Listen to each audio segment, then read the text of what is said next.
the ethos of managerialism has supplanted the rule of law as the basic idea. Instead of the rule of law, we have rule by law now, which means that the law is nothing more than a tool.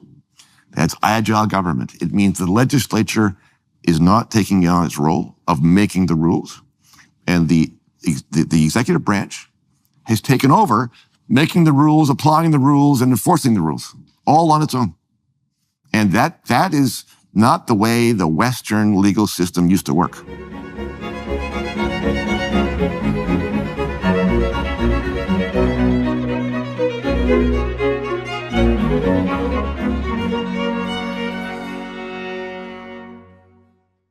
Hello, everybody. I have the opportunity today to speak with two guests, Konstantin Kisin, who is co-host of the podcast Trigonometry in the UK, popular podcast. He is a speaker and a thinker who deals with culture war issues, mostly political, insofar as the cultural war issues are political. My other guest is Bruce Pardy. Bruce is a professor at Queen's University, a professor of law at Queen's University in Canada.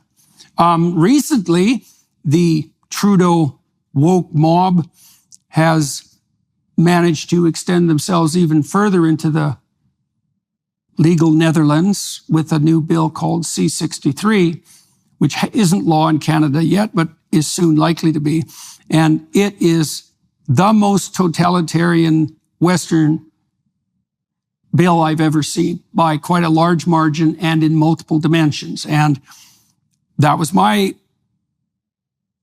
conclusion upon reading it, and then my conclusion upon rereading it and rereading it again, because I like to make sure I have these things right. And I thought I'd talk to Bruce about it today, along with Konstantin, to see if my understanding of the bill is actually correct with regard to Konstantin, how he sees what's happening in Canada reflected in, say, Scotland and in Ireland in particular, in the UK, but also in England.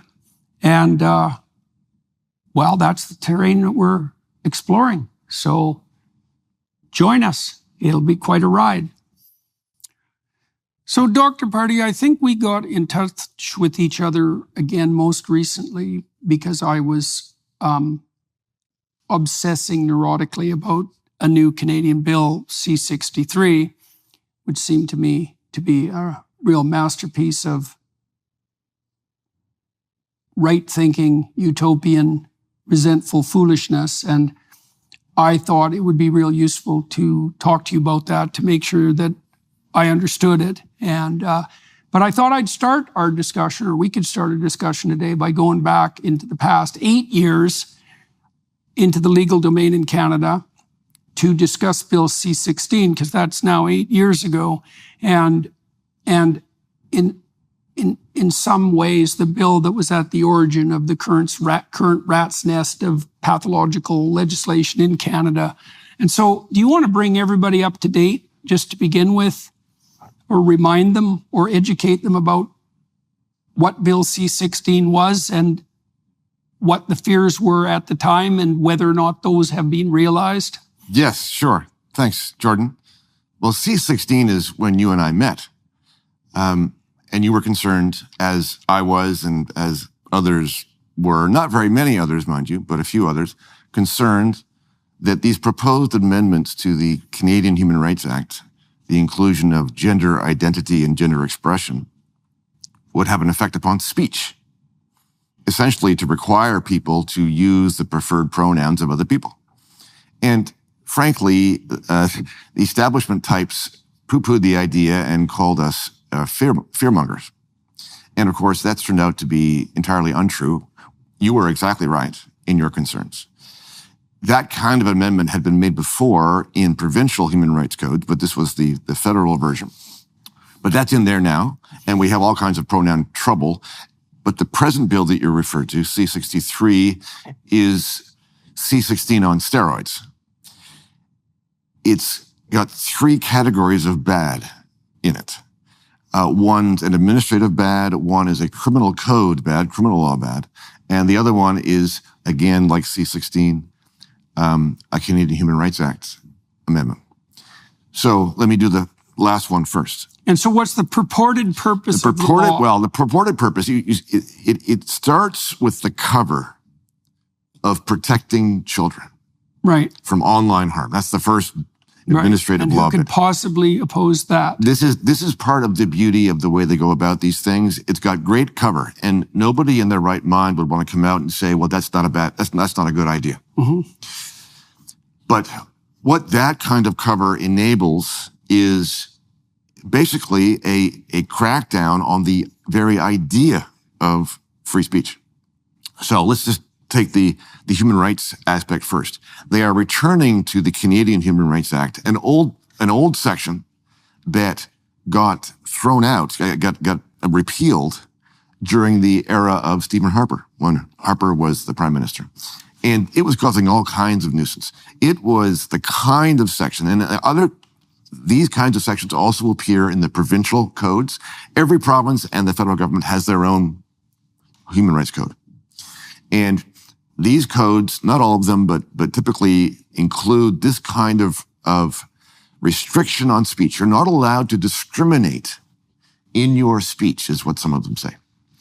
And this section basically says that if you use hateful speech that can be taken to vilify an individual or group, then you will be acting discriminatorily and therefore in breach of the code and therefore potentially liable to any of the perceived victims and also potentially to the government itself. And one of the problems with the human rights regime is that complaints can be made very, very easily without a lawyer, without any cost. And because the Canadian federal government has jurisdiction over the internet, this section is going to authorize complaints of all kinds to be made against people who are speaking their minds online about any and everything. So it's going to have a chilling effect upon speech, no question about it. You put that together with the criminal code amendments. Those criminal code amendments make it, well, they do several things. Here's one extraordinary thing that it does. It makes the sentence, the maximum sentence for any violation of an offense, like any offense in the criminal code or under federal legislation, any offense that is motivated by hatred will carry a maximum sentence of life imprisonment. Right. Now, the defenders of the bill say, well, don't worry, the judge isn't actually going to give you life. That's not likely to happen. And that may be true, but that's not the point. If you don't mean it in legislation, then don't give the judge the power. If it's in the law, it's likely to happen. If it's in the law, it is going to happen sooner or later, and it is a signal about what is lawful and what is not, and what the proper punishment should be and what is not. So C-63 is a reflection of how, just one more reflection of how we are losing the law. We are losing in C-63 the idea of free speech itself. You know that old quote that people always refer to from Voltaire's biographer, the one that goes, I disagree with what you say, but I'll defend to the death your right to say. I think the reason that quote is trotted out so often is that when you come right down to it, most people don't agree with that. Everybody says they believe in free speech. Everybody. Justin Trudeau has said he believes in free speech. There's a guarantee of free speech in the Chinese constitution. Right. It's very easy to say. And what they really mean is, yes, I believe in free speech, but. Yeah. And it's within the but whether you can find out whether or not they really do believe in free speech. So for my money, we shouldn't have a law that prohibits hate speech. Yeah. Hate speech is ugly. But people hate each other. And if they're not allowed to say that they do, well, then their speech is not free. So it's also a very difficult and challenging thing to make an emotion illegal. So no doubt. And of course, the definition of what they mean by hate speech we'll get to that. It's impossible to tell. And it's going to be under the purview of the judge to decide in any particular case whether or not you've crossed that threshold. So let's talk about the devil in the details, because the angel lurking over all of this is fundamentally we're protecting children from being exploited online. Okay, so, well, there are children and they are exploited online and they deserve protection, so that's all and good. What steps are taken in the bill to actually protect children who are being exploited online? Right. And then how do we segue from that to hate? Like, because those aren't the same universe. There's, as I say, there are 3 bits in the bill, and they're in the same bill, but they're distinct. So there's the human rights aspect, there's the criminal code aspect, and then this third aspect, which is primarily one that's aimed at the protecting kids, is an administrative regime that gives an agency the power essentially to supervise the online platforms. But it also gives them the power to make the rules.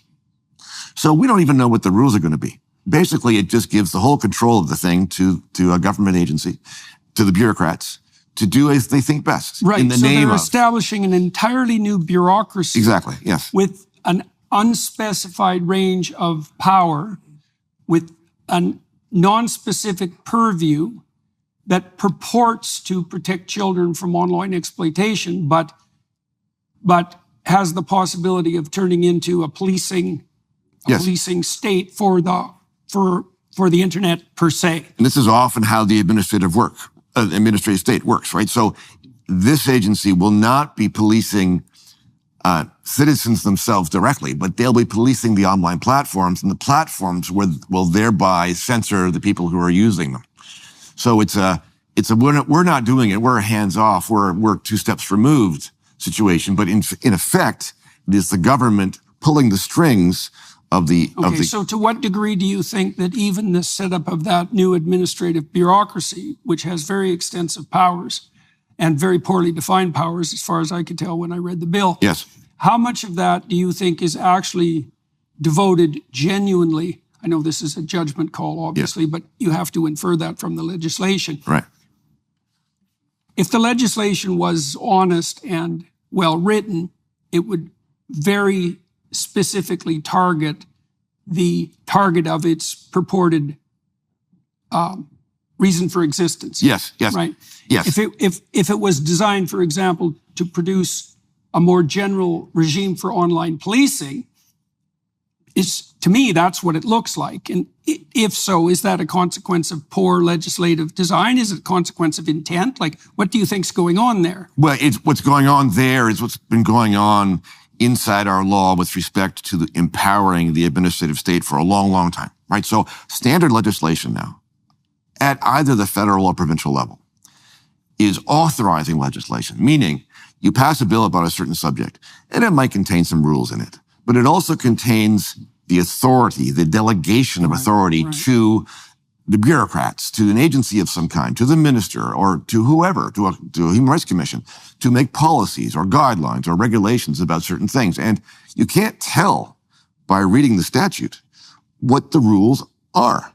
Right. And so you've transferred legislative authority essentially from the legislature to the bureaucracy. And this is not the bureaucracy stealing it.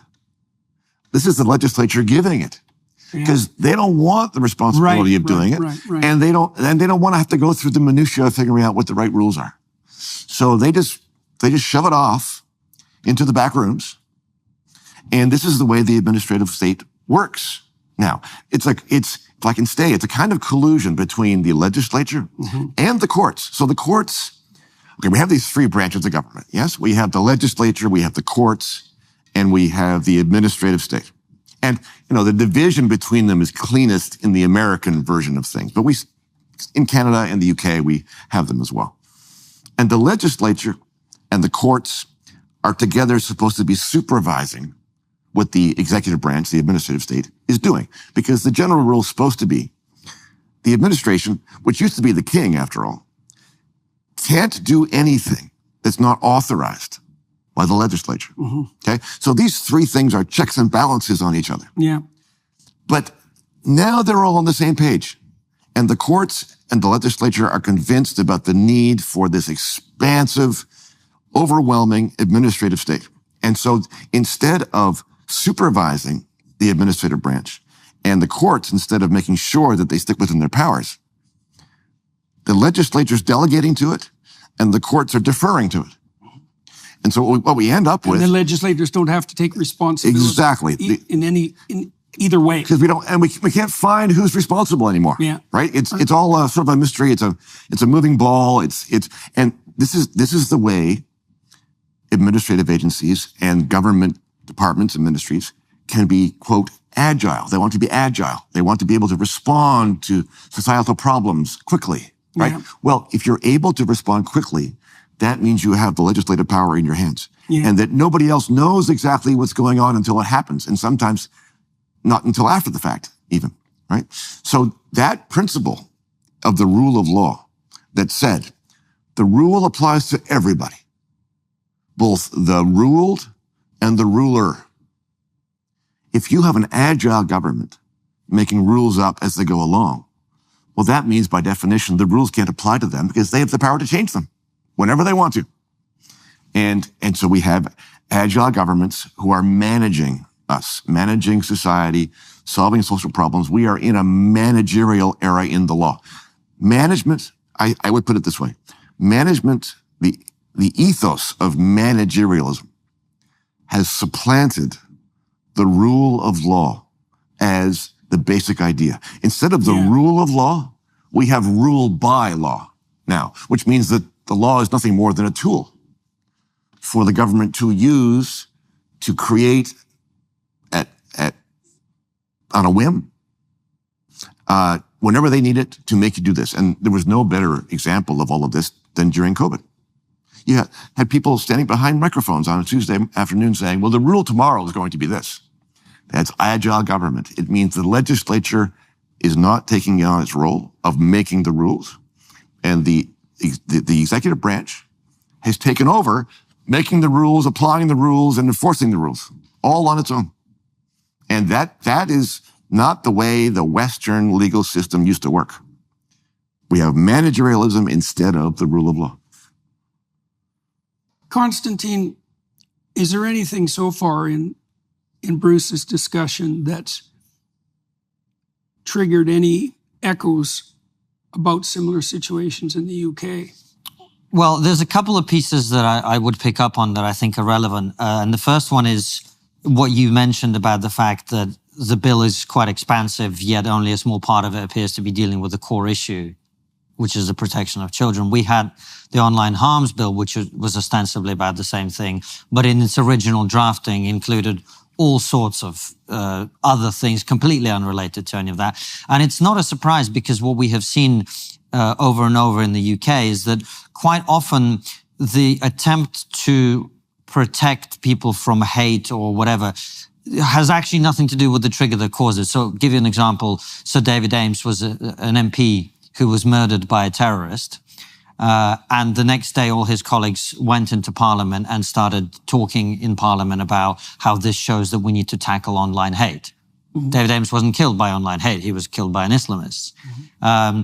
Likewise, more recently, Parliament actually, to cut a very long story short, suspended its own rules of procedure because Labour Party MPs feared what would happen to them if they did not vote the correct way on the Israel-Palestine conversation. And again, following the furore that broke out from that, the argument was, well, MPs need to be nicer to each other instead of dealing with the fact that there was a mob outside Parliament who was intimidating the parliamentarians. So very often, it seems to me that a lot of the time the mind has been made up that we need to deal with online hate, whatever that means. And then whatever happens is then used as an excuse to do that. Secondly... That's got to be kind of in the nature of I think, how tyranny unfolds in the real world. It's something like there's a pre-commitment to a set of ideological axioms, and then whatever crisis comes along is just assimilated to that and used as a shoehorn to move it forward. And so, has there ever been a tyranny that's emerged spontaneously that didn't present itself to begin with as fostering security and improving civic health or public health for that matter? The Nazis were, improving public health like mad throughout the 1930s. I mean, some of that public health improvement was genuine. There's a fair bit of it that wasn't, but the cover story was really solid, right? And it was often compassion, even with the whole the catastrophic Nazi policies of euthanasia that culminated in the Holocaust began with the language of compassion, right? So, well, quite. And actually, the thing that really revealed to me how much of this is ideological was I was on a British program called Question Time, which you've been on. And what they do is they have a panel of guests. And before the main show starts, they do one question for discussion that is a warm-up that's not recorded. So people are a little bit more loose in that part of it. And the question at the time was, Donald Trump had just been unbanned from Facebook. You know, was this the right thing to do, whatever? And, you know, they came to me, I made the deeply controversial point that I think the president of the most powerful country in the world should be allowed to speak in public. This didn't go down well. But what happened afterwards, they went to the left-wing politician on the panel, the Labour politician on the panel, you know, and she, without missing a beat when they went to her, she went, "We must have the safest internet in the world." And to a round of applause. And what that signaled to me, I think, gentlemen, is that we have completely lost the battle over the way the conversation is being had in being able and willing to say some harm is a consequence of freedom and that's a price that we're willing to pay. And I believe that until we get the conversation onto that footing, we're never going to win this argument. Because if the argument is about, well, we must make people safe, then that will always necessitate more tyranny. By default. Of course. And so I see, certainly in the UK, I wouldn't speak for Canada or the United States, a complete failure of quote unquote our side to make that argument that we are willing to sacrifice some, whatever safety means in the context of words, and that's a whole bunch of BS in my opinion anyway. Whatever that means, that has a price. And there comes a point where too much safety means too much giving up of freedom, and we're not prepared to do that. We haven't been able to make that argument. I agree with you, and I think one of the problems is that we approach that argument from the wrong end. And what I mean by that is, I think we should start with the presumption that you're allowed to say anything you want, like anything you want. Now, what might the exceptions to that be?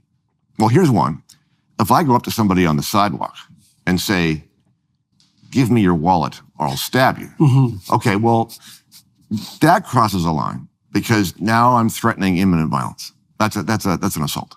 And it's okay for us to say, no, that's not allowed because it's violence.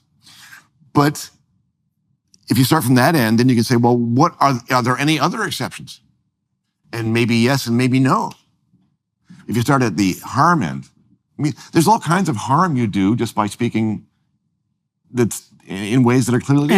Anything serious. Anything about serious. Anything serious. If you're campaigning to be elected to something, then you are trying to do harm to your opponent. You want to make them lose. Or if you are running a commercial enterprise and you want to outsell your neighboring competitor, you're trying to do them harm. And if you succeed, you will do them harm. Maybe they go out of business. That's legit. You are allowed to cause people harm by your speech. Harm is not something that's prohibited. We have to get back to the idea that we live in the world and people succeed and they fail. And sometimes they fail because of what other people do. And too bad, because they're free. It's a free world. In a free world, you are going to be hurt by other people. Too bad. Having a VPN you trust is extremely important. I can confidently say that ExpressVPN is the best VPN on the market, and here's why. ExpressVPN doesn't log your online activity. Many cheap or free VPNs make money by selling your data to advertisers. But ExpressVPN doesn't do this. They even developed a technology trusted server that makes their VPN servers incapable of storing any data at all. ExpressVPN now also uses Lightway, a new VPN protocol engineered to speed up users' speeds. We've tried many VPNs in the past, and they can sometimes slow your connection. But ExpressVPN is always blazing fast and lets me stream videos in HD quality with zero buffering at all. Plus, I love how easy it is to use. All you gotta do is fire up the app and tap one button to connect. It's not just me saying this either. CNET, The Verge, and many other tech journals rate ExpressVPN as the #1 VPN in the world. So protect yourself with the VPN that I use and trust. Visit expressvpn.com/Jordan today and get an extra 3 months free on a 1-year package. expressvpn.com/Jordan. That's expressvpn.com/Jordan to learn more. So let's go back here now to how we get from protecting children against online exploitation, which apparently necessitates, as you pointed out, the construction of a very ill-defined, expensive, and highly autonomous new administrative system, not bound, if I remember correctly, by normal rules of evidence. Well, right. Number one, that's absolutely true in the administrative realm, but it's also true in the human rights realm, right? So these commissions and tribunals, I sat on a tribunal for a while. Yeah. They look like sort of courts. Yeah. If you go into the room, it looks like it's set up like a courtroom. Yeah. You got a bench and somebody making a decision and witnesses and so on, but they're not courts because, well, for various reasons, they're created by governments, first of all. They're basically a part of the executive branch of government, even though they look like a court, but they don't adhere to normal rules of evidence. Right. And to what extent they do on any particular occasion might vary. It depends upon the rules of that particular tribunal. So, people have called them kangaroo courts. Mm-hmm. Sometimes that's deserved. Mm-hmm. But it's part of the trend of taking decisions away from courts and giving them to the executive branch of government. But mind you, the courts haven't been all that good in recent years either. As I've been saying, we are losing the law. Let me put it this way. Mm-hmm. We've been talking, you've been talking especially for a long time about how institutions in society have been compromised, been taken over by wokeism, by social justice, by critical theory, and so on. Well, the law is an institution. It's one of these social institutions, one of these public institutions. There's no reason why the law should be immune from all those factors as any other institution like government, like universities, like public schools, like media. It's happening to the law too. It's happening. Now, don't get me wrong. In Canada, we have some terrific judges, and we have cases that go the way they're supposed to, and they're heard the way they're supposed to with the proper rules of evidence and the proper analysis. And so this is not a black and white thing. But more and more, you are seeing from the courts evidence that the paradigm has changed or is changing from what a lot of people think in their heads is the way the law should work to what actually is the case now. And what's the case now? So let me give you an example. Yeah. So we have a section in our charter that says that everybody is equal under the law. They're entitled to equal protection under the law, which is what the U.S. Constitution says as well. But over the past 40 years of charter jurisprudence by the Supreme Court of Canada, that section now means that people are not entitled to equal protection, that is equal treatment by the law. They're entitled to equal or equivalent outcomes between groups. Right. So let me give you an example of perhaps the most recent important Supreme Court of Canada case on this idea.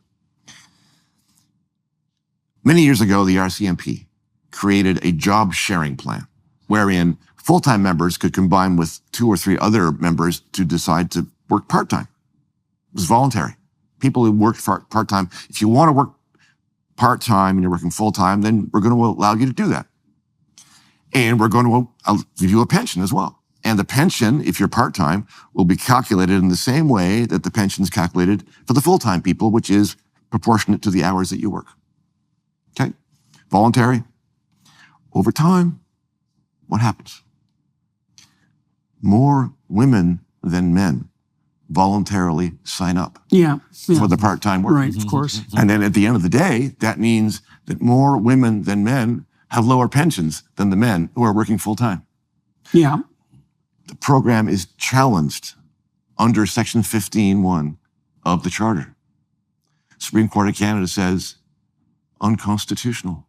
By definition. By definition. You can't have a voluntary equal program that results in different results for women than men. Okay? It's a little hard on the whole notion of voluntary there, isn't it? Exactly.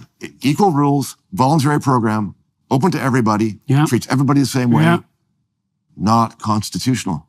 Oh boy. When was that ruling? 2019, I believe. Oh yeah, that's a rough one. Okay, so how did we get from protecting vulnerable children from online sexual exploitation with a gigantic, unnamed bureaucracy with indefinite rights and virtually no responsibility to whatever the hell hateful speech is? I mean, first of all, we might ask ourselves, and Konstantin, you can weigh in here too, is like the whole notion of hateful speech, that's a troublesome one for me because there's a obvious element of subjective judgment in it, like a clearly obvious one. And the problem for me is always, as soon as someone talks about hateful speech, isn't so much whether or not there are forms of speech that are detestable, because you haven't lived if you haven't listened to somebody say something detestable, perhaps sometimes in jest, which is a very interesting, variation of that possibility. But like, who decides that it's hateful? On what grounds? And why do you decide the people who are making that judgment? And then that problem's very much amplified, very much amplified. If you open the door, as this bill does, to anonymous denunciations. Sure. Right now, everybody, including every school child who's older than 3, and maybe even at 3, understands that there's almost nothing worse than a snitch. And all children are wise enough to know that even if you are being bullied at school, let's say, it has to get pretty damn brutal and bad before going to report it to the authorities is acceptable or justifiable. Now, you can debate about the conditions under which that should or shouldn't occur. My point is that even kids know that even under dire circumstances, there's almost nothing worse than a snitch. And yet these bills, and we certainly know from places like the Soviet Union, just exactly what happens, or East Germany, what happens when 1/3 of the citizens, which was the case in East Germany, become government informers. It's like trust's gone. The worst people have the upper hand. It's complete bloody catastrophe. Now, in Bill C-63, you have a concatenation of these problems. Yes. Okay, now hate speech is going to be constrained, and it can be identified by anonymous informants. Okay, so let's delve into that a little bit. If I got that right, first of all. Well, yes, but let's just back up to your children point. Yeah. Right. So part of the problem is the premise, and the premise is widely accepted because we accept this premise generally now in society because this is where we're at. But the premise is that the government is responsible for keeping people safe, including the children. And that's ignoring the best mechanism we already have to keep children safe, which is their parents, right? It's assuming that this is what this state is for. If you went up to somebody on the street, anybody at random, and you said, do you think we should have an expansive administrative state? And by that, I mean, all these government people who do all these things. They'll probably look at you like, I don't know what you're talking about. That's what government is. That's what government's for. What do you mean? What does government do other than solve problems for society by making these rules and doing policy and so on?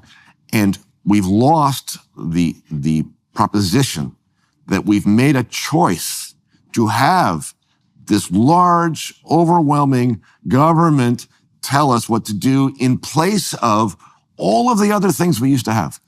Individual decisions, families, communities, churches, all of the non-public institutions, and I mean government institutions. Government just rules the day now. And we're debating about whether or not the government has done this job properly or not well. Well, the problem is the government's doing the job. The government, for my money, shouldn't be in this business. They shouldn't be in the business of regulating speech for hateful impact. Why not?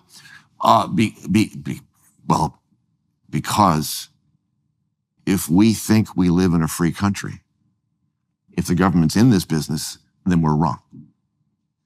So your point is something like that the cost of having the government offer all potential services say in relationship to desire and safety is that you lose all your autonomy and your freedom. Well, let's back up. What rights should we have is where we should start. What rights do you have? If you're a free person, what does that mean? I think it means that other people can't coerce you, can't interfere with you, can't take your stuff, can't use force against you. That means you're free. That means other people can't do it. That means the state can't do it. That's the sphere of freedom that you have. That means that the government needs to do one job, which is to make sure other people don't coerce you and use force against you and take your stuff. Job done. If somebody says something you don't like and causes you psychological angst, too bad. The person is free, and so are you. Put up with it. It's part of the world. As soon as you get governments overstepping that zone that I just described, you start to move away from that conception of freedom into a different kind of society altogether. And we are so far along that path that I don't know how we can call ourselves a free country, a free people with a straight face. It's just transparently Bill untrue. C-63 certainly is one of the pieces of legislation that make you question that. Oh, absolutely. But Bill C-63 is just one step along the way. So let's go back to the courts, because part of the fault of C-63, it's a government bill, so it's a legislative problem. But the courts, the Supreme Court of Canada, already said essentially that this kind of restriction on speech is constitutional. And in fact, in C-63, they've used some of the language the Supreme Court of Canada said was okay. So the Supreme Court of Canada took this charter we have, which says everybody has the right to free speech, and said, well, sure, everyone has the right to free speech, but not this. Well, they used that against me. So, of course they did. Yeah. Of course they did. I'm a direct beneficiary of that line of reasoning. Right. I have freedom of speech, but it's subject to reasonable limitations. And what are those? Well, they're whatever any reasonably constituted bureaucracy deem they might be. That's right. Basically what they told me. But that makes a mockery of the whole idea of having a constitutional right. Yeah, of course. Right? Yeah, so, I think that was kind of the point. That is the point. The point is that our charter people think of our Charter of Rights as the beginning as the foundation of our legal system. And it's not. It's a mere gloss on legislative supremacy and now judicial supremacy, because the court can decide what those rights mean however it wants. Yeah. And more they are less robust individual rights and more justifications for the administrative state to do things in the public good. So people are putting much too much weight on the fact that we have a charter. They think it works in the same way as the American Bill of Rights, which has fared much better over time than ours has. It's much older as well, of course. But much more foundational. Well, yes, but even in the U.S., though, I think we've all made a mistake. In the Anglo world, we've made a mistake, and it's a very, very old mistake. If you go back even to the time of the Magna Carta, so the original problem was the king, and the king, depending upon the king, of course, but kings were tyrants. Their word was the law. And then over time, with great difficulty, Magna Carta, and then the Civil Rights Act of 1688, and the American Declaration of Independence, and so on, over time, what we did was take power away from the king and give it to the legislature. And that's good, right? Because the monarch is hereditary and the legislature is elected. So power to the people. Great. Except that over time, legislatures showed that they can be tyrants too. C-63 and all kinds of other things that have happened through the ages. And so the Americans first came along and said, we're going to try and fix that too. So they created a Bill of Rights, which limits what legislatures can do. But to do that, they had to give power to the courts. So from the king to legislature, from legislature to courts, and now the courts are screwing it up. And the courts are giving power back to the administrative state, which is the king. So here's the mistake we made. we've been just moving power around from king to legislature to courts to administrative state. We've been moving it around from place to place instead of taking power away. And if you take power away... How about instead of adopting responsibility for? The problem is that in order for that to work, and in order for the rule of law to work, the people in power have to adhere to the idea. So the rule of law worked for quite a while. Like, there are some periods when it was great. Yeah. Right? So the rule of law is a restraint on people with power, on legislatures, on executive branch, and even on courts. And as long as the people who occupy those positions believe in the idea, it works. But our people in those positions do not believe in the idea anymore. They have thrown the idea out because it prevents them from doing what they think their job now is, which is to manage stuff. Because management requires agility. It requires responsiveness. It requires you to get in there and muck about with your hands. And that is not the way the rule of law works. The rule of law is this idea that the legislature makes these grand rules based upon important principles that defines the relationship between state and individual. And we can all tell what it is. We can all go read what they are. It's in the books. The law is there for everybody to know. That is not the way it works now. Now, the law is just for the people in power to control and understand and issue by edict whenever it suits them to make sure that the little people are doing what they're supposed to do. So the rule of law is in direct conflict with what all our rulers think their job now is. Well, there's no glory and virtue to be obtained in applying the law that someone else passed, right? Exactly so. But coming back to your point, Jordan, as well, about who decides what hate speech is. I mean, we have this in the UK where for certain offences, the evidence that the languages are well in, but a non-crime hate incident, which is when you haven't committed any crime, but nonetheless, this will be recorded by the police on your record and potentially used against you in employment interviews and so on, is based on your self-perception of what motivated your offender who afflicted you in some way to do what they did. So if you were to make some sort of joke at my expense and I concluded that it was to do with my immigration status or ethnicity or whatever, I could then say, well, this is clearly a hate incident that you've committed. And the rationale for that would be, well, who would know better than the person who was directly affected, and who's to question that? Than the victim, we might say. Well, and the answer to that, if you have any sense, is, well, what if the purported victim is a manipulative psychopath? And the general response to that is, well, all those people are just victims too.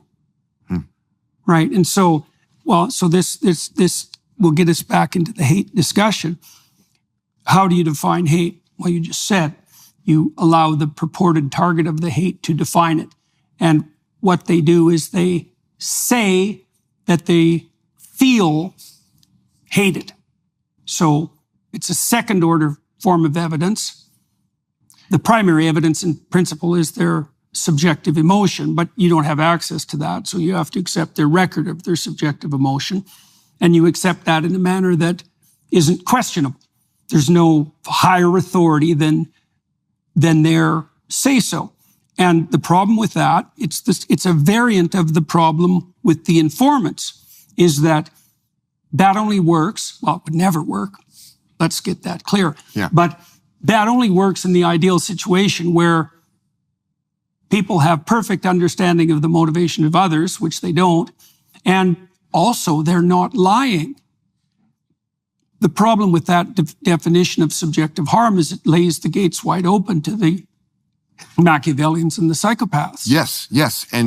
And you're also touching on two other important things, right? So number one, unlike most criminal offenses, which require intent of some kind, the intent is not on whether the speaker meant to be hateful. Right. Yeah, it's not relevant. Intent is not relevant, right? That's terrifying. And also, the other thing that's not relevant is truth. If you speak a true fact that is interpreted as a hateful fact and has this effect on somebody, well, that's not going to be a defense either. Right. Right? So you aren't, essentially one of the effects of this kind of legislation is to say you are not allowed to speak the truth. Right. Because that truth, regardless of intent, and regardless of historical fact. Yeah. We are outlawing an effect. Yeah, right. Absolutely. Okay. And to expand that even further, with comedy, it's interesting because, of course, Scotland, where some of the most ridiculous legislation is being passed, is the place which hosts the biggest arts and comedy festival in the world, the Edinburgh Fringe. Right. And to your point about truth, well, you don't even have to be saying something true. At this point now, they've passed a bill which means that comedians could be investigated for jokes they make. Now, that is a level of detachment from context and reality that is even a level above simply, or someone made a true comment. What if I said something sarcastically on stage as a comedian? And what's interesting is comedy seems to be being very particularly targeted, but nobody goes to Macbeth at the theatre and says, oh, I went to the theatre and then this guy went crazy and stabbed his friend. No one says that. But with comedy, for some reason, the character on stage is increasingly being perceived as having the opinions that he's jokingly saying. And so that's another level. So that's right. There's no distinction between the role and the actor.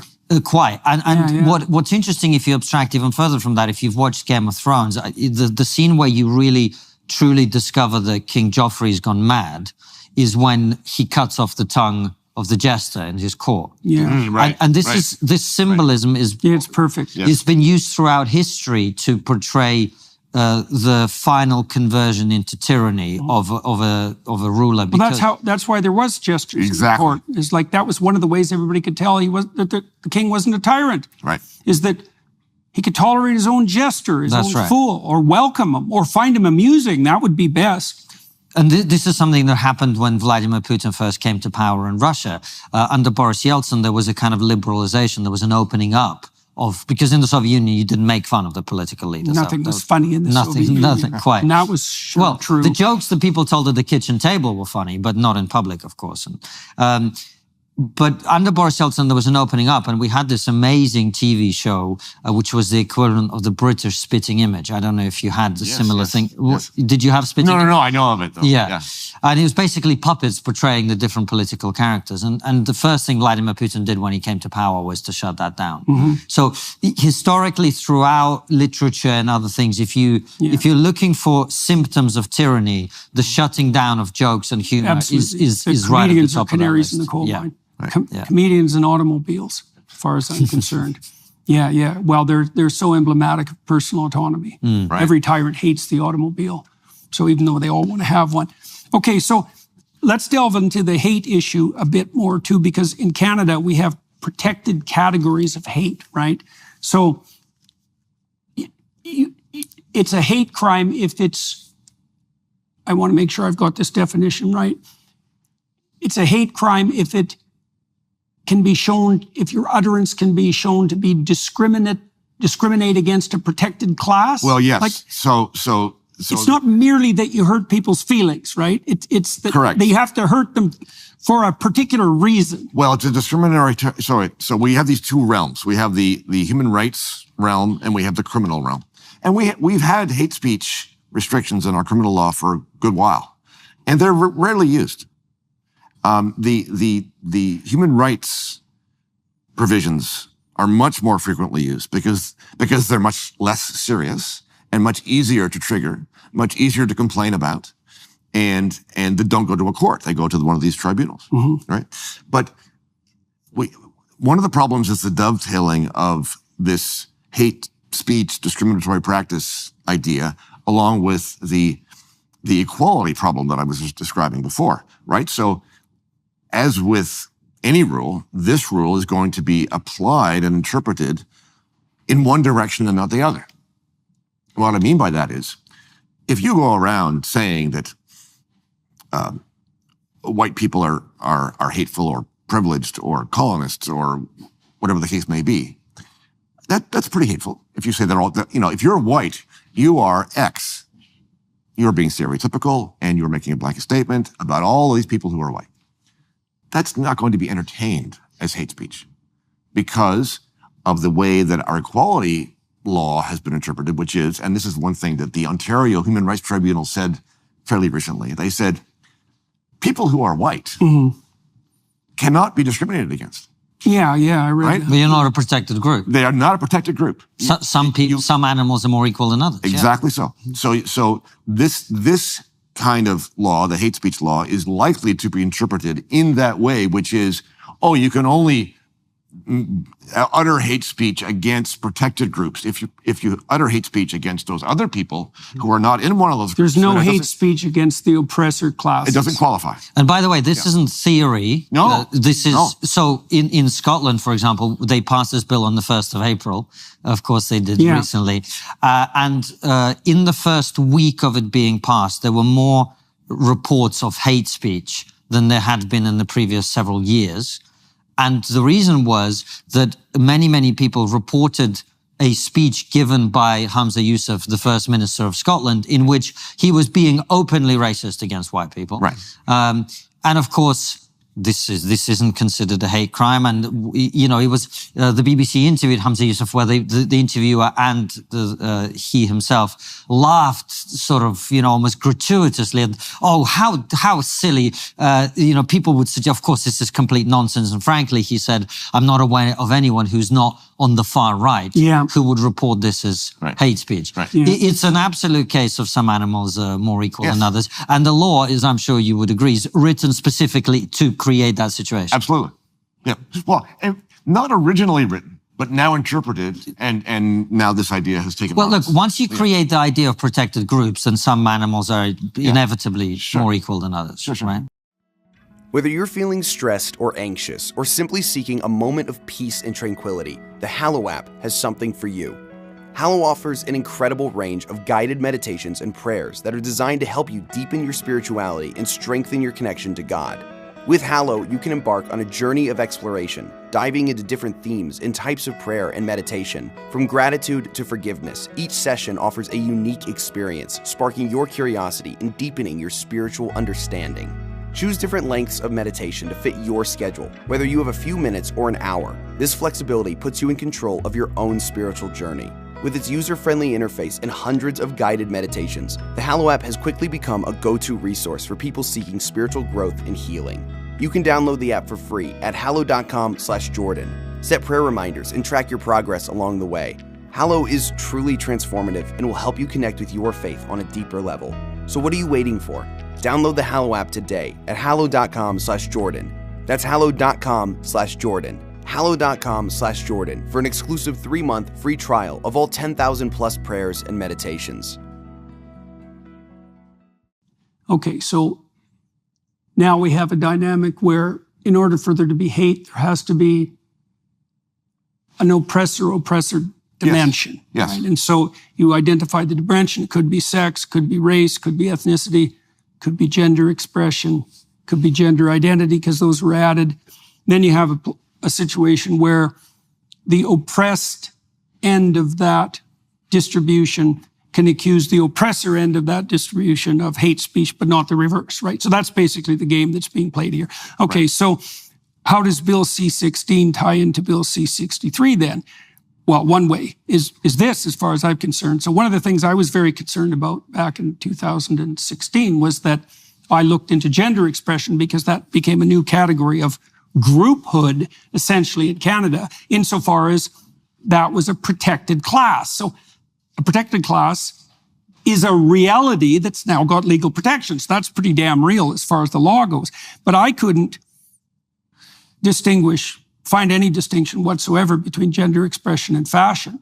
In fact, most of the definitions that I found, mostly from the Ontario Human Rights Commission, because a lot of this mess came out of them, was the explicit insistence that gender expression was fashion, because gender is nothing but fashion. It's a social construct anyways. It's a role that you play. It's a disguise that you put on. It doesn't reflect any deeper underlying reality. Well, okay, that's complete nonsense, but that's okay. Why is that a problem in this case? Well, if fashion criticism there's no limit to what constitutes a hate crime if fashion criticism is one of its valid manifestations, right? Clearly. There's almost nothing I could do to you that would be less harmful than, having a good laugh about your trousers. Sure. But one thing that you're referring to there, alluding to, is the weaponization of human rights. Yes. So if you go to an earlier conception of human rights, you could describe them as the right not to be abused by your government, not to be thrown in jail without due process, not to be censored for this and that, not to be tortured. Those are human rights. But today, human rights consist of the rights of some people and groups to insist that other people in groups embrace their own decisions. Yes. Right? Or else. If I decide that I'm a man and you don't call me by my pronouns, then you are guilty of a violation of my human rights. That's a very new idea.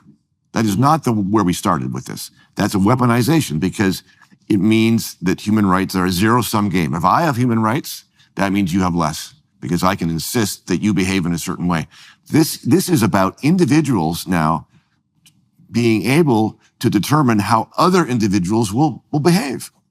It's incredible. Okay, so now we have another conjunction of pathological enabling here that I'd like to dwell on for a moment. So one of the things we alluded to earlier was the fact that Bill C-63 also opens up the door, it facilitates, enables, and outright encourages anonymous denunciations. Now, the good thinkers would say, well, you want to put as few barriers in the way of the oppressed seeking redress for their victimization as possible, but that omits one very important detail, which is that if you can denounce for zero cost, then you weaponize denunciation and you put the entire power of the state in the hands of anyone who wants it, right? And it's anonymous.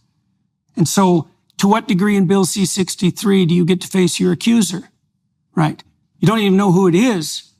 So you can be accused regardless of your intent, regardless of the factual reality of your utterance by people who do not have to identify themselves or take any responsibility whatsoever if their denunciation turns out to be false, who are rewarded for doing so, who you do not get to confront. Well, at that point, I don't see you have a law system at all. You have rule. You don't even have rule by mob. You have rule by the worst elements of the mob. And the worst elements are going to be those who will come crawling out of the woodwork like mad to weaponize their resentment by using the state's power they now have at their disposal, right? And rub their hands in glee at every opportunity to do that. There will be specialists in denunciation in no time flat. Okay, so that goes along with that. Well, the anonymity of the informant and the pathology of when you divide the world into oppressed and oppressor, you fail to notice that in the hypothetically oppressed class, there are going to be those who use that narrative as a way of justifying their vengeance. They're not good people who are victims. They're people who are using that story to get exactly what the hell they want from you right now or else.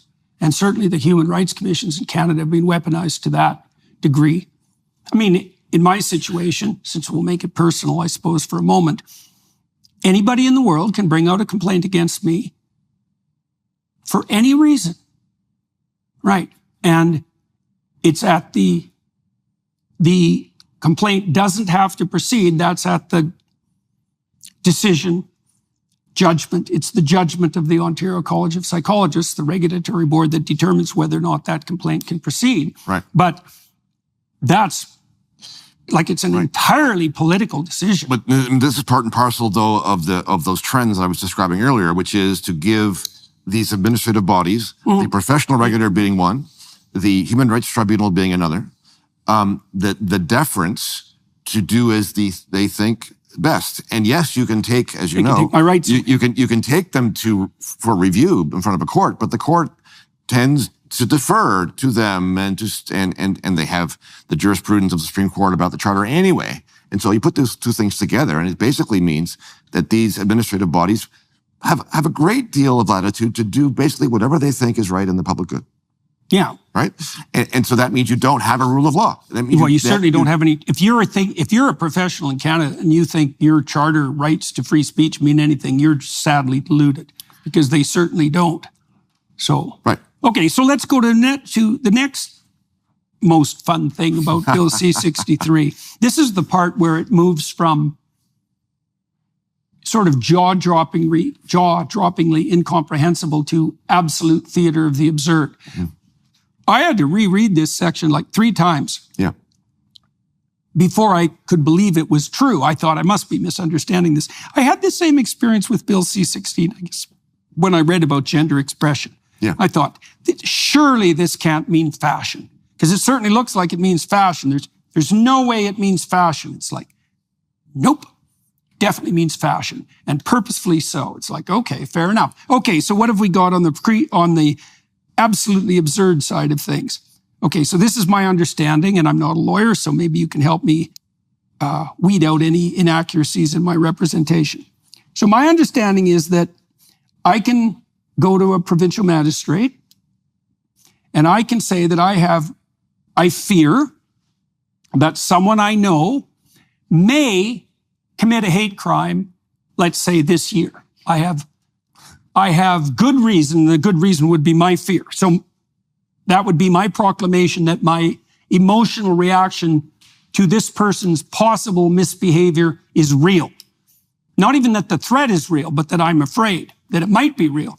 Right. And that magistrate can act on that by,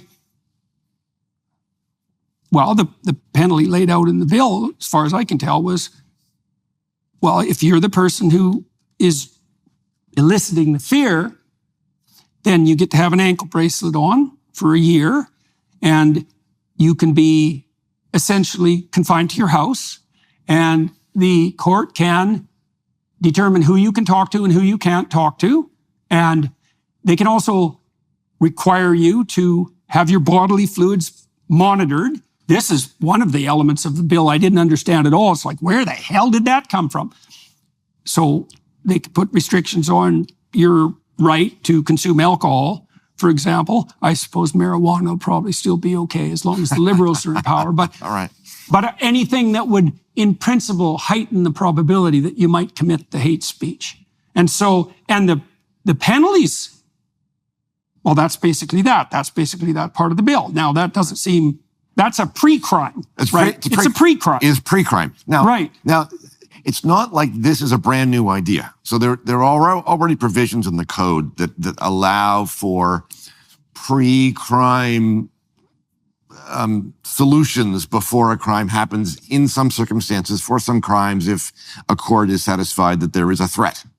But what's happening here is they've taken that idea and they've combined it with this speech idea to create the scenario you're describing, which is, you've got to be kidding me. It is now possible for a magistrate to put me under house arrest because of something that he thinks I might say. That's where we're at. Right. So the other circumstances you're referring to, I presume, would be something like someone has made repeated threats of domestic violence that appear credible. Correct. Right. That's right. Right. A credible threat of actual violence, for example. Which in itself, though, constitutes a crime, doesn't it? If you committed it. What if I threaten you directly with a crime? If you make the threat, that's a crime. Yes, correct.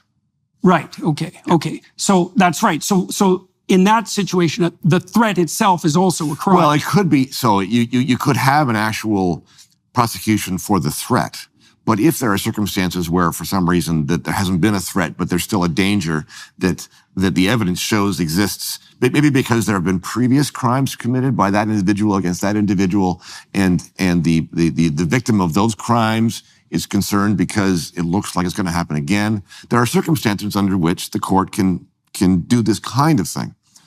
But the combination of that power with this kind of action. Bastard child of those two laws. Exactly. Yeah. Very well put. Yes. Yeah. Okay, so I've got that right. That is how this. Oh, yes. Yeah. And these can also be brought forward anonymously. Well. See that. So the anonymous power is most noticeable in the bill under the human rights part. So the criminal code aspect is the way it's always done, and sometimes.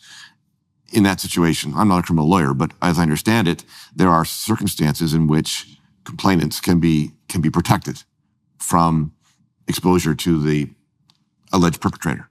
But the real anonymity problem lies within the human rights tribunal part of the statute. Okay. But so if we can step back for a moment. Part of the lesson in this, I think, is that the people who have put this together and are supporting it have an entirely different vision of what they think the law is for and how it's supposed to work. Like, this seems outrageous to us because we still have an idea about the old paradigm, like how this is supposed to work. And they don't have that idea anymore. This is a project to make certain kinds of behavior illegitimate, like actually illegitimate. And the fact that it happens to be speech, it's no concern of theirs because it's illegitimate. Speaking a true fact, if it's going to have an effect on people, is illegitimate. They are changing the paradigm. They are changing they're reframing the whole enterprise that's been my understanding. Of the law. Yeah, this is a very fundamental transformation. This is something surface. Not surface. It goes to the root of the way the law works. And those of us who are clinging to the old idea and thinking, well, this is an aberration. It's an outrageous aberration, but it's an aberration. It's not an aberration anymore. This is becoming the disease that the law is now subject to. The law is shifting beneath our feet. Claudine Gay wasn't an aberration. Correct. In the universities. That's right. She's emblematic of the universities. That's right. And in the same way why she was president of Harvard. In the same way that she was emblematic of the universities, this is becoming emblematic of the law. Okay, so you speak about this. Where's the rest of the lawyers? Well, I'm not alone. Yeah, right. I'm not alone. Right.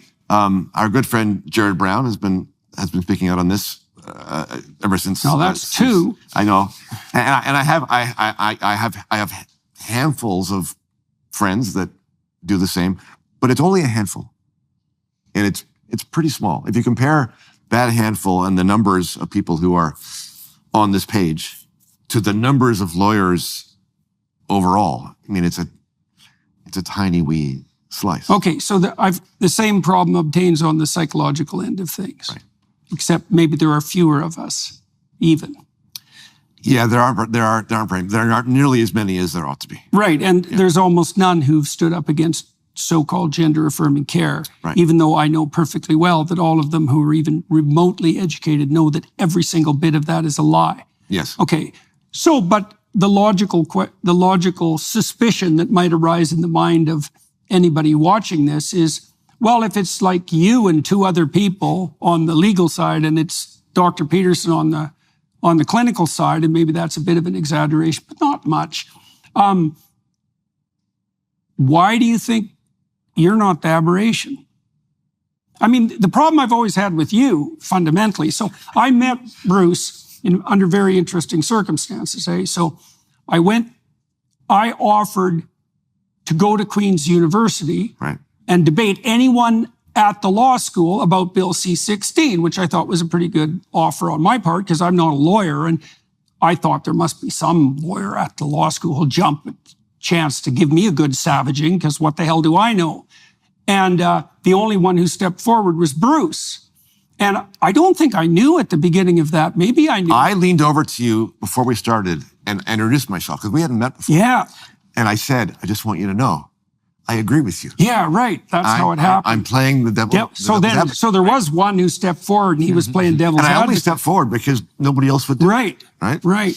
And I wanted to give you a platform to say what you wanted to say. Yeah. And so More indication of your unreliability. So I played the part. Yeah. And it was good fun. But that's where we're at.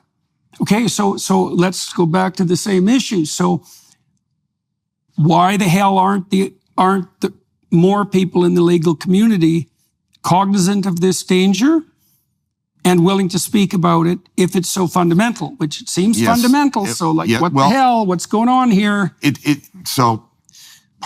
There's lots of reasons, but let me just talk about a couple. The problem is fundamental, and it's been around for a long time, much longer than it seems. I mean, C-63 is not a long time. C-16 is not a long time. But in the big scheme of things, these trends have been going on for a long time. So for one example. So we have a huge access to justice problem, meaning that if you are involved in a dispute of some kind, that the cost involved in getting a lawyer and then getting access to a court within a certain period of time, numbered in years, almost impossible. Unless you're very rich or very poor, access to the courts is very unlikely. Now, why is that? Well, partly because that in order to get a dispute resolved, you have to go to a court. And what I mean by that is, if we had laws that were clear, right, then you wouldn't need to go to a court because everybody would know what the law was and you would know what would happen when you went to a court. Every time you go to a court, it's a crapshoot. You don't know what's going to happen. So you have to go to the court to find out what's going to happen, which means we need more courts and more judges and more time and more lawyers. And it's not clear because of all of the things I alluded to earlier, which is we don't just have broad principles in our law. We don't have statutes with rules in them. We don't have cases that are consistent from case to case to case to case. We have one-offs. We have regulations. We have guidelines. We have lots and lots of rules about everything, and you still don't know what the story is because the laws move over time, and they won't tell you what the law is right now, and you don't know where the law is and who's making it. The whole thing's a mess. And this state of things has existed for quite a while. It's the ocean in which lawyers swim. They're the fish in the water. They don't see the water. It's just the life that they are used to. They think their job is to make their way through that ocean for their clients. Okay, so that's sort of the run-of-the-mill lawyers. Well, it's not just the run-of-the-mill lawyers. It's even, I mean, look, we have a lot of good lawyers who are very skilled at what they do, but they're skilled within a certain system, the system that we have. And questioning that system is not part of the job of being a lawyer in the normal sense. Yeah, fair enough. Right? Yeah. So it's not about competence. It's about having the time and energy and perception and caring. Well, how many experts in constitutional law, in the history of constitutional law, are there in Canada? Dozens, hundreds. So what's up with them? Well, they largely embrace the going story. The How did that happen? Well, it has partly to do with legal education. The law schools, for the most part, have become captured, like all other institutions, by a certain kind of ideology, critical theory, social justice, and so on, that we know very well. And so really, once that's got the universities, that's pretty much game over. A lot of this trouble can be traced back to the universities. That's where the social justice, critical theory stuff began. When it came over from Germany, where it started between the two world wars, and then you can trace that back to Marxism. I mean, it's a whole long story, and I'm not a sociologist, but you know the story better than I do. But the universities are a main source of all the trouble, and they've been graduating generations of students who have these ideas in their heads, and not just lawyers, but people of all kinds, right? Who now occupy the professions and the governments and the public schools. And They certainly right? make up the managerial class. Exactly so. And the managerial class is our elite. People think that our elite are the widely successful entrepreneurs, and there are a few of those. But our actual elite is the managerial class, the ones who The ones that decide, don't like getting honked at in Ottawa. exactly, the ones who decide how society is going to run. And those people are, and their interests, the interest of those individual people are in having this system carry on. And that includes a lot of lawyers. I mentioned, the problem I had with you. And the problem I had with you is that you don't make a very convincing right-wing crackpot. Well, I mean that. Like, you don't fit the mold. Because the logical thing to do, to assume if someone is standing up against the consensus, generally speaking, is that they're wrong. Now, sometimes they're right. Sure. Right? And that's the problem. Right. And, you've always struck me as, let's say, suspiciously reasonable, right? In the way that the demagogue types just aren't. And so, and you've already explained why your view on such things, which you did make evident, and in a really minority fashion. I'm trying to think of other lawyers that I knew, certainly university lawyers. There was no university lawyers. No members of faculties of law at universities had anything to do with me in Canada. It was you, and that was it. Mm-hmm. And you played devil's advocate, which I thought was very funny once I figured out what was going on. But, okay, so why do you think you can see this? Why are you willing to see this? And what distinguishes you in your training, your outlook, from the other lawyers who apparently aren't or won't? Oh, I don't know. I can't tell you that. I'm not inside their heads. I don't really know. I've always been suspicious of government. I was suspicious of government authority ever since I can remember. I think when I was in public school, I thought, how awful to have this person at the front of the class who's not that smart and yet has power over me. Mm-hmm. So some underlying suspicion of authority as such. Sure. Right. But you still went off through university to... Well, I wanted to go to law school, not first and foremost to be a lawyer.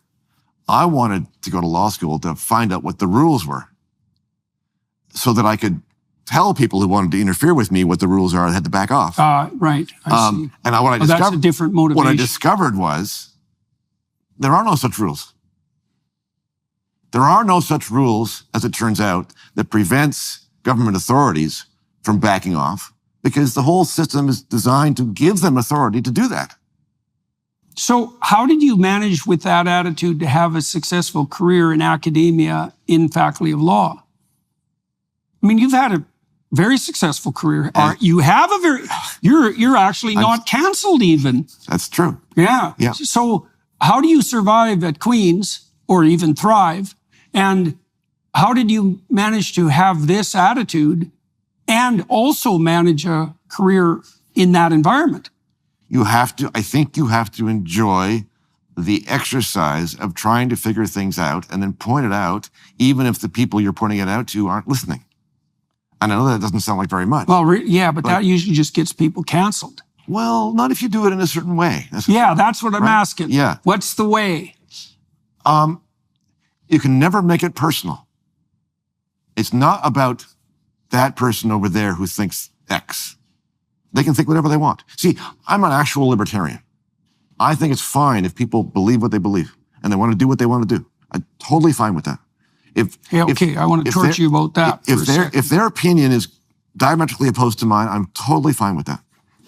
The only moments when I have trouble with it is when they start to step on my toes. But as long as they're not doing that, I'm cool. I'm cool. Right? And this is one of the things I think that distinguishes, and you know what?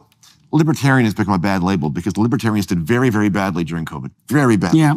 They dropped the ball horribly. And it turns out they have a lot of strange ideas. So I tend not to use that label anymore, but I understand what I mean. But there's a huge divide between the libertarian-minded people, or the liberals, I can use that word, liberals, the original classical liberals, and the conservatives. And in a sense, you're standing astride the chasm between these two groups, right? Because the conservatives have a lot of them have a very clear idea about what they think is right. Fair enough. People should have an idea about what they think is right. And the classical liberals know what they think about the law. And the mistake, for my money, that the conservatives make is that they fail to distinguish between two different questions. The first question, which is entirely legitimate, which is, what should people do? How should people behave? Okay, let's hear how you think people should behave. Totally fine with that. The next question is not the same question, which is, how must people behave? There's a conservative inclination to want to take their philosophy and make it into law and to make people do what they think is right. Now, right, and that's often what made the conservatives, what would you say? Yes. Undesirable to the more classic liberal types. That was the place that put those two camps at odds. Yes, and it's one reason why I think the progressives today, the ones who are now in power, why they carry such an animus against conservatives. Because there is some kind of a memory there. Of force. Of force. When the conservatives were ascendant, here's the kinds of things that you did. You know, you outlawed gay sex. You censored us about pornography and obscenity and heresy and sedition, and you prohibited alcohol. And the conservative record on freedom is not very good. And so from a libertarian or a classical liberal point of view, they're missing the boat. And yet the conservatives and the liberals, the original liberals, are the two forces trying to work together to push back on the woke. Yeah, trying to figure out how to do that. But their analysis of what's wrong is completely different, right? So if I can put it this way, and I'm sure you've heard conservatives say this too. So from a classical liberal point of view, the problem that the woke has created is too little freedom. You know, they have us under their thumb.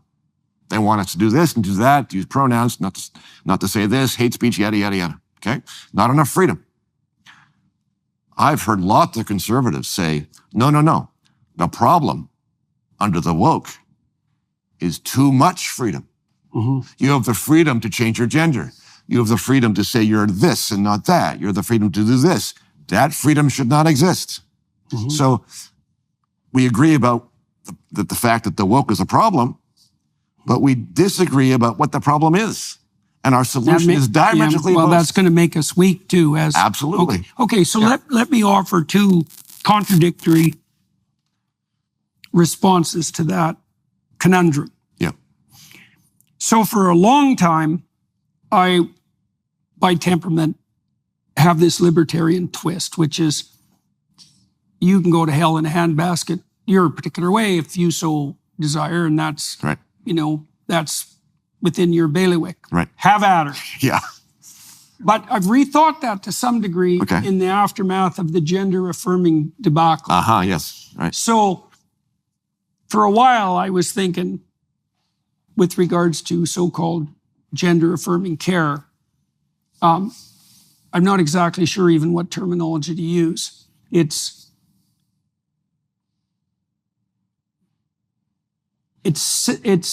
surgical mutilation, essentially. Yep. Hormonal manipulation and surgical mutilation. Yep. Okay, should you have the right to do that to yourself as an adult? Yes.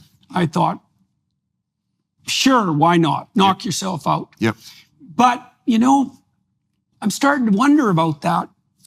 There's two ways you can approach that. One would be, well, you might be able to request it, but that doesn't mean the surgeon should be allowed to provide it. Oh, sure. Right. And I think they've actually showed their absolute inability and unwillingness to police themselves in that regard. That's just clear.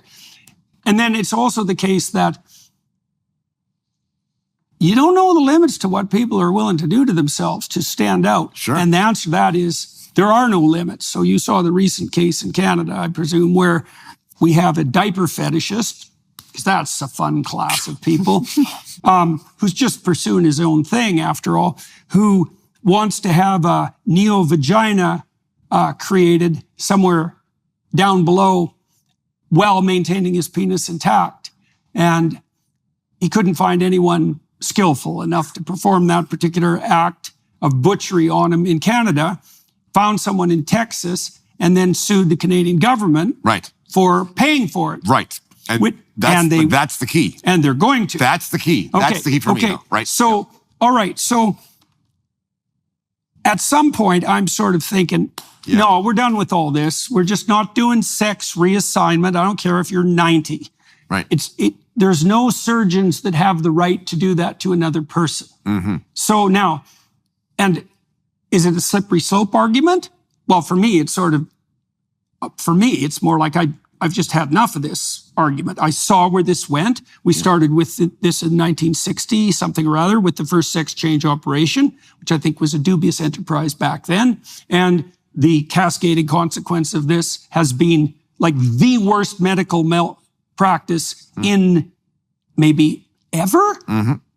Probably not, because ever's a long time and there's been some dark things done. But in terms of mass assault on children, it's certainly in the top two. But children are different. Right. But that's the thing, is that, at what point does the perversity of your desire to go to hell in a handbasket your own particular way start to actually become in and of itself a social threat? Okay, well, yeah, but let's put the kids aside, because the kids are a special case, right? And you got the problem of, who gets to decide, the parents or the state. The easiest case to resolve and find agreement on are with adults. So let's ask this question. Is there anything that an of-age adult, full adult, competent, should not be allowed to do to themselves if they're not imposing upon other people, not coercing them, not interfering with them, not taking their stuff? And my answer is nothing. I can't think of anything. Now, that does not mean that I think the state should be involved as in running the healthcare system. I don't think they should be funding it. I don't think they should be providing services. I mean, we shouldn't have, for my money, we shouldn't have a public healthcare system. Mm-hmm. But so if you take that away, it's like, in other words, you should be allowed to go, if you can find a doctor to do this strange thing that you want done to yourself, and the doctor agrees of his own free will, and you agree of your own free will, and you're willing to pay the doctor, as far as I'm concerned, the fact that I think it's weird and strange and wrong and harmful, I'm not the king. So I don't think my opinion about it has any relevance to it.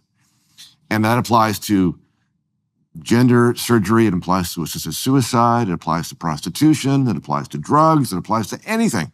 Because it's not my life. It's their life, and I don't want to impose there's also the danger there of deciding who's going to make the judgment. Exactly. It's not like it's a risk-free There's no prohibition that's risk-free. Right. It's just the problem I'm having with that more and more, Bruce, is that there's kind of no end to the number of monsters who are going to crawl out from underneath the woodwork, as we've seen. And that's going to get worse. Yes. And so, you say, if you can find a doctor who will do that. I mean, I would respond, if I was making the contrary case, is that there are things that if they were actually doctors, they wouldn't do. Right. Right. And so we already saw in Canada, I think, the removal of 2 fingers. Right? That was a month ago. Could be. Right. Because the person had a form of body dysmorphia and claimed to be at suicide risk unless the fingers were removed. Right. Well, let's take an easier one then. How about assisted suicide? Now there are three models of assisted suicide. The conservative one is no, can't do that. It's not moral. Can't. Outlawed. No assisted suicide. The progressive version is the one we have in Canada, which is it's publicly funded. The government provides it, directs it, supports it, promotes it, pays for it. And it comes with a free rainbow unicorn. Kill yourself, we'll help you. And they encourage it by by not giving you timely service on other things that you really need, so that your life becomes miserable, and so the best way out is to kill yourself. That's untenable, okay? I am not advocating that at all. The third version is the government has nothing to do with it. If you want to kill yourself with the help of a doctor, that is your business. And I might not approve, but it's got nothing to do with me. No, that's kind of where we were before the assisted suicide law. Practically, that's kind of where it landed. But the conservatives will not put up with that. Yeah. Right? Yeah. So if I'm in my old age and I have some kind of difficulty and I'm not having any fun anymore, I want to be able to kill myself. And I do not want to be under the thumb of conservatives any more than I want to be under the thumb of the woke. And this is the problem that we have between these two philosophies. The conservatives portray themselves sometimes as virtue people. I've called them that, virtue people, in the sense that they put virtue before freedom. And there's something to be said for that. So here's the way the argument goes. In order to be truly free in your own heart or your own mind, you have to be virtuous in your own heart. You have to understand things. You have to have discipline. You have to understand the good or some notion of it. You have to have faith in something in order to... It's even the purpose of freedom. Exactly. You have to have meaning so that you don't give in to your base desires and your animal instincts. Okay. But that's not about the law. And the conservatives, a lot of them anyway, say, no, the law should make you behave virtuously. Yeah, enforced virtue. Enforced virtue. And my answer to that is, enforced virtue is not virtuous. It's obedience. In order to be virtuous, you have to decide. You have to have free will to decide between dark and light. And if you don't have the choice, then the fact that you are made to behave in this way, right? So part of the reading of your more libertarian argument there would be, I guess part of the reason that I've always believed that people should be allowed to go to hell in a handbasket in their own particular manner is because you're going to learn. You are going to learn. That's right. And then you'll know. Absolutely. And that's the libertarian version of responsibility. Yes, right. Right? Well, the state's not going to come in and rescue you. This is really your choice. Well, and then you actually have the knowledge. Absolutely. There is perhaps, and by the way, I think as closely as much from the classical liberal position as possible on this. But I think there is a test case that's currently happening on the streets of every major city, and it certainly feels like the United States, where I don't know if this is necessarily accurate exactly, but it sort of feels like the libertarian argument has been taken to its logical conclusion, ignoring elements of reality. So that's why you have mentally ill people on the streets of Los Angeles and San Francisco and New York and elsewhere, because they've got to be free, right? We can't put them in a mental health hospital because those hospitals used to be terrible objectively, right? So getting people out of the tyranny of that institution, I guess, was a good thing. But now they're on the street taking drugs. And the question is that freedom? Because I don't know that you are free when you're hooked on fentanyl. Define freedom for us, though. Well, it feels to me like part of the conversation around freedom has to involve an element of agency. And then the question is, do you have agency if you're so, let's say, traumatized or so addicted or whatever that is that's causing you to effectively be unable to live a human life, right? If you're living in Skid Row, I don't think that's what freedom looks like. I'm not sure that's true. What are they learning exactly? See, that's what sparked my thought. What are they learning? Well, I would suppose that they are learning that the choices that they made didn't work very well. Well, and some people do hit bottom and bounce up. Yes, they do. You know, I mean, many people, even though we don't know how to help people recover from alcoholism, really, many people do. And they often do after rubbing their face along a very rough sidewalk for a very long period of time. It's certainly not a pleasant form of freedom. I mean, I'm also not suggesting that, you know, there's a simple solution to the problem of having deinstitutionalized. Well, see, this is my point, is I think that... there may not be any. The question is whether there's a better solution. If you have an IQ of 50, do you have freedom? Yes. Sure you do. If you are not being imposed upon by other people or the state, then by definition you have freedom.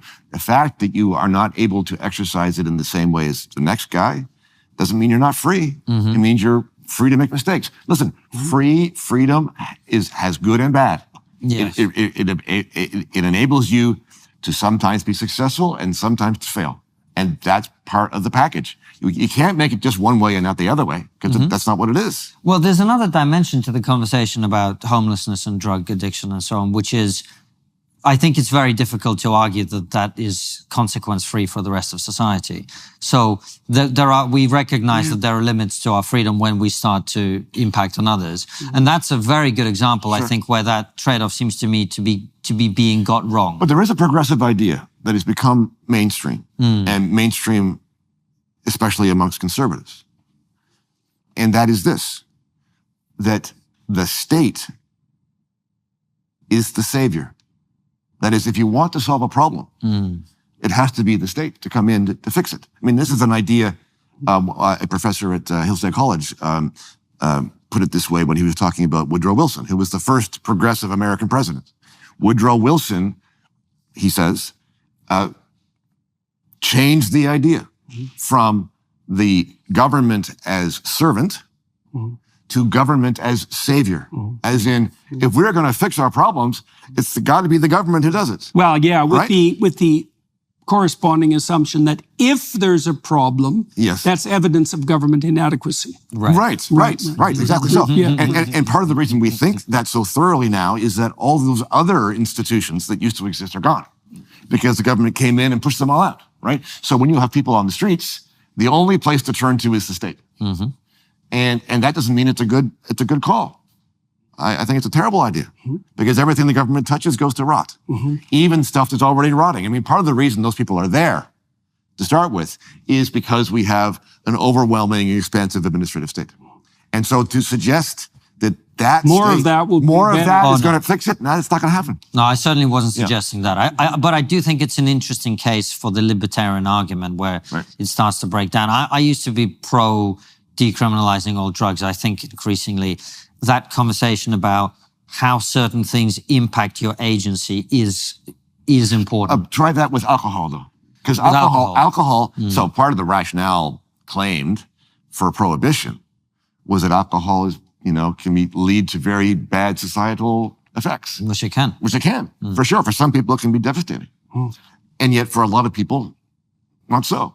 So are we going to ban alcohol so as to avoid the catastrophic effects on some people? No.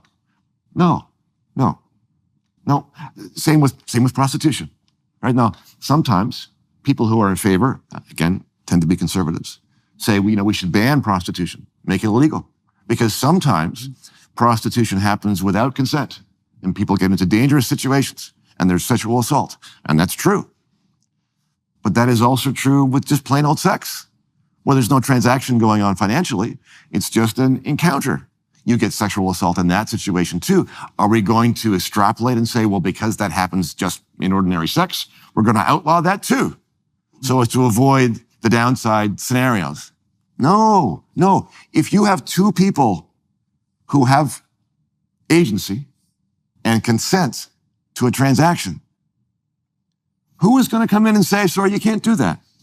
Not me. So one of the things that I've been trying to do in my lecture tour that's germane to the point that you raised about, if there's a problem, it's indicative of the insufficiency of the state. Yeah. Right? Sort of as an axiomatic presumption is, well, if that's not the case, then what's the proper replacement presumption? Yep. If there's a problem, who should be doing something about it? I'd like you to tell me what you think about this. Okay. Because this isn't exactly a libertarian freedom from argument. It's more of a responsibility argument. I'm never sure where the libertarians sit on that side. Okay. If you can see a problem, that's your problem. And you might say, well, how do you know that? And the answer is something like, well, it bothers you. So there's a Cardinal Newman, who is famous for his defense of the idea of God. And there's a long line of theological speculation that one of the ways that the spirit of the cosmos makes itself manifest is in the voice of conscience. Yep. It's a very old idea. It goes back to the prophet Elijah in the Old Testament, who was the prophet who defeated the nature gods, which is very interesting. He replaced the God of nature, which is back in full, force now, with the notion that the spirit, the ancestral God of the Israelites was the still small voice within, right? It was conscience. Right. And if you see a problem in the world and it bothers you, that's a direct indication that you have something to do. Yes. It's part of, I would say it's part of the landscape of meaning that reveals itself to you. Yes. It's part of your responsibility. Yes. You might say, well, what can I do about it? Which is a perfectly reasonable objection. But the right response to that is, that's your problem. And you might say, well, why should it be my problem? And one answer to that is, well, you need something to do. So seriously, because but I think this has a very simple answer. My simple answer would be this. You ask me, is that my responsibility? And my answer would be, morally, maybe so. Legally, no. No, I wouldn't, and I'm not saying that at all. And that's all I'm saying. All I'm saying is legally. I am not making a moral argument here at all about the drugs or anything else. I don't think it could legally be made your responsibility. It could be made your obligation. Well, you could be. Well, if you're talking illegal obligation, that's your responsibility. Yeah, okay. Right? Fine. But this is the conservative argument about the prostitution. Yeah. Right? It's that if you see a problem, that not only should you do something about it, you should make a law that does something about it. Yeah. If you see prostitution going on, we can't have that. This is the finger wagging stuff. Yeah. Right? Yeah, and it's not effective. It's not effective. No, but it's not even the most... It does push people away from conservatism, especially if they're young. And it's actually not the most... But it's also arrogant. It's arrogant in this sense. It assumes it's a top-down thing. It's like, well, there's a few of us. It's the religious hypocrite. There's a few of us up here who understand what's best for everybody. Yeah. So we're going to make the rules from now on. Which sounds a lot like the progressives. Exactly my point. Exactly my point. Yeah. The progressives and the conservatives of this ilk, anyway, have a common idea. I mean, now, the particular virtues they believe in are completely different. Yeah. But the idea is the same. Yeah. If you give me enough power, I'll fix it. Exactly. Yeah. It's just that the right people have to have the power. Right. Whereas your argument, I think, one I'm very sympathetic to, is we should have laws that protect our basic rights and let's get on with it. Yeah. Yeah. Well, and then what I've been attempting to suggest to people is that it's in taking up that mantle of problem personally that you find the meaning of your life, genuinely. That's actually where it lurks. But that's also what protects you against tyranny, because if everyone did in their local environments what they're called upon to do, there wouldn't be a lot of unsolved problems lying around for the tyrants to point to, freak out about, and mop up. Right. So there's a real, in the Old Testament story, in the Exodus story, there's a dynamism between slave and tyrant, right? Yeah. One needs the other. One produces the other. The slaves call for the tyrant to emerge. And the tyrant becomes contemptuous of the slaves and ever more tyrannical. It's a dance. And the way that's technically solved in the Exodus story is it's solved by Moses' father-in-law, who sees the Israelites trying to make Moses into a new Pharaoh because they're all slaves and whining about and being victims and, pining for the tyranny. And he basically tells them that he tells Moses to make a hierarchy of distributed responsibility, right? To break his people up into tens and hundreds and thousands and so forth, all the way up to the top, to allocate responsible decision-making down as far down that hierarchy as possible, right? And to only adjudicate, speaking to Moses, those disputes that can't be adjudicated lower. Well, why? Well, Jethro says there's two reasons for that. The first is, well, you'll stress yourself out because no one can take the responsibility for governing an entire people. So it's just not bearable, and you'll turn into a tyrant, and that's not good either. But worse, and this is the more subtle point, is that if you alleviate the people of that responsibility, Yes. they'll just stay slaves. Yes. Yeah. Yes. Absolutely. Well, I think that's Yes. exactly right. Right. That's a more responsible libertarian argument. It's like, Yes. well, you need to be able to learn from your mistakes, which is why you should be able to make them. Right. You still have that problem of, well, how big a mistake till you start taking other people out, and that's something I think that's subject to continual negotiation. But I don't think there is a substitute for a distributed hierarchy of responsibility. And so what that seems to imply is, well, as marriage decays, so people abdicate responsibility for that. As the nuclear family decays, because people abdicate responsibility for that, and local community organizations and the church, all of that abdicated responsibility is vacuumed up by the state. Yes. Right. Yes. Yeah. Exactly. Right. Yeah. And in fact, I would say that the state is largely responsible for the disintegration of those things in the first place. Yeah. Right? So you cause the problem and then you vacuum up what's left of it afterwards. Yeah. Yeah. Well, I wrote a paper with Jonathan Pajot for the ARC on the symbolism of the Whore of Babylon and the scarlet beast in Revelation. And so it's an image of the end times, right? And the end times has two archetypal elements. So the scarlet beast is a blood-colored beast. It's the blood-colored beast of the state, basically, multiple heads. So it's a degenerate state, because a unified state has one head. Yes. It's like 7 heads, all male, Right. pointing in different directions, right? So it's a degenerate patriarchy, all right? And on the back of the scarlet beast, which is the degenerate masculine spirit, is the Whore of Babylon, which is the degenerate feminine spirit, because, no one sex doesn't go wrong without the other sex going wrong. What happens? Well, in the degenerate state, female sexuality is commodified. Right. And so you get that dance now of hedonism. Right. Sure. Yeah, it's terrible, but it's worse, you see, because the story has a particular ending. The beast kills the prostitute. So the implication there is that the state will, as it disintegrates, it offers more and more hedonistic gratification as enticement, but it ends up destroying all gratification whatsoever, because it can't sustain the promises. The promises that it offers. Which brings us all the way back to until the there's very no beginning. bread. Exactly. That's right. Right. Exactly. Yeah. Yeah. And it brings us all the way back to the beginning, because as all of these institutions that traditionally used to regulate relationships between human beings crumble, we need more and more laws. Yeah, Whereas right. in the That's past, exactly if Barry said something offensive, well, Barry's a bit of a dick. Right. What's for dinner? Now it's, well, Barry's a bit of a dick. We got to legislate because we can't have... Phone the hate crime unit. That's right. Exactly. Because we are not self-regulating all of those relationships, and now we need daddy to come in. We need departments of social work to come and be the worst possible foster parents imaginable. That's right. All right, gentlemen, we should probably draw this to a halt.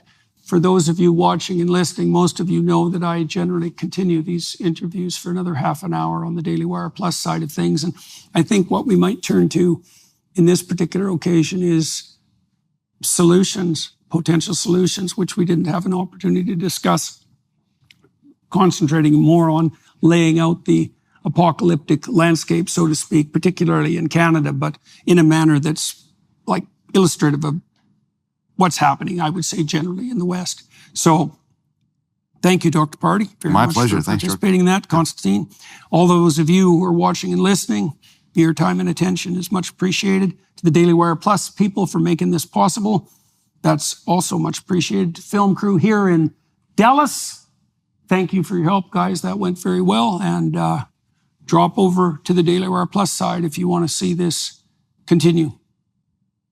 Bye-bye.